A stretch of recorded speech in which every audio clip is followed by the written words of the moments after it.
Assalamualaikum warahmatullahi wabarakatuh. Perkenalkan, nama saya Rifki Ardafa dari kelas 11-7 dari absen 18. Saya hari ini akan membuatkan video tugas sejarah yang berjudul Perlawanan Rakyat Indramayu terhadap Jepang.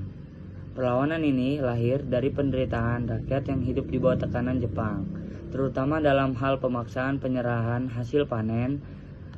Nah, supaya lebih jelas, yuk kita bahas peristiwa ini dari latar belakang, penyebab, jalannya perlawanan, hingga makna sejarahnya. Oke. Kondisi Indonesia pada masa pendudukan Jepang. Pada masa pendudukan Jepang, kehidupan rakyat Indonesia sangat sulit. Jepang membutuhkan banyak bahan pangan untuk mendukung kepentingan perangnya, sehingga rakyat dipaksa menyerahkan hasil pertanian mereka di daerah Indramayu, yang dikenal sebagai daerah penghasil padi. Kebijakan ini sangat terasa dampaknya. Rakyat harus menyerahkan sebagian besar hasil panen padi mereka kepada Jepang. Sementara kebutuhan hidup mereka sendiri semakin tidak terpenuhi. Dan selanjutnya ada latar belakang perlawanan rakyat Indramayu.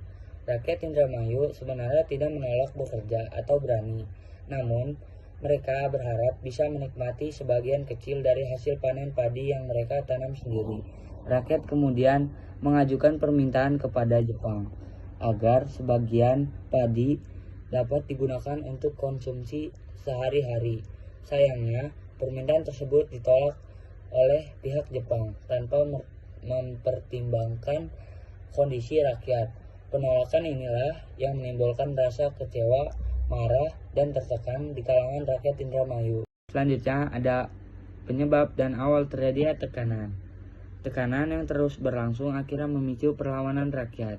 Puncaknya terjadi pada bulan April tahun 1944. Perlawanan pertama kali muncul di daerah Kaplongan dan Karangapel. Rakyat secara spontan melakukan penolakan terhadap kebijakan Jepang yang dianggap sangat merugikan dan tidak manusiawi. Tidak lama setelah itu, perlawanan juga terjadi di daerah Cidempet dan Loh Bener.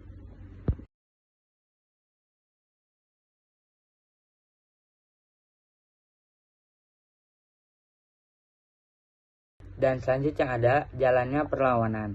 Perlawanan rakyat Indramayu berlangsung tanpa perencanaan yang matang.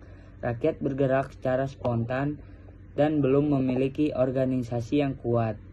Meskipun semangat perlawanan sangat tinggi dan keterbatasan senjata dan koordinasi menjadi kelemahan utama. Di sisi lain, Jepang memiliki kekuatan militer yang lebih terorganisasi dan persenjataan yang lengkap. Dan selanjutnya ada akhir perlawanan dan dampaknya. Karena tidak terorganisasi dengan baik, perlawanan rakyat Indramayu akhirnya dapat ditumpas oleh Jepang.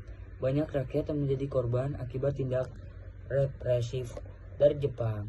Namun, meskipun perlawanan ini berhasil dipadamkan, semangat perlawanan rakyat tidak pernah padam. Dan selanjutnya ada nilai dan makna sejarah. Perlawanan rakyat Indramayu menunjukkan keberanian rakyat kecil dalam melawan penindasan. Peristiwa ini membuktikan bahwa rakyat Indonesia tidak tinggal diam dalam menghadapi ketidakadilan. Perlawanan ini juga menjadikan bagian penting dari perjuangan bangsa Indonesia menuju kemerdekaan. Selanjutnya, penutup atau kesimpulan dari video ini. Dari peristiwa perlawanan rakyat Indramayu, kita bisa belajar tentang artinya keberanian, solidaritas, dan perjuangan melawan ketidakadilan. Semoga vlog sejarah ini bisa menambah wawasan dan membuat kita semakin menghargai perjuangan rakyat Indonesia di masa lalu. Terima kasih yang sudah menonton. Wassalamualaikum warahmatullahi wabarakatuh.